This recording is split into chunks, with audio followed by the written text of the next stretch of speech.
Međunarodni sajam knjiškog otvoreni včera i bude tirvac po 12. marec, a paralelno s njim toho roku otrimuješ i vistava Art Expo i sajam obrazovanja Drahokazi. Perši dzenj toho sajma druga programa radioteleviziji Vojvodini, ruska, romska, mađarska i slovacka redakcija predstavili svoju emisiji kulturnog charakteru.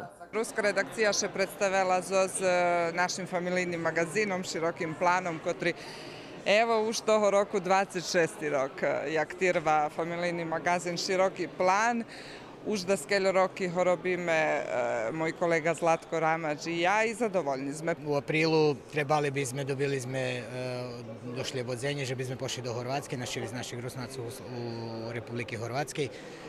Dumam, že bude barz dobre, dumam, že sme davno nje boli, dumam, že prave dobra hviljka kad ideme tam do Horvatske i dumam, že emisija bude jedna z ljepših kotru sme preveli, a co bude u maju i juniju, ne znam, uvidime.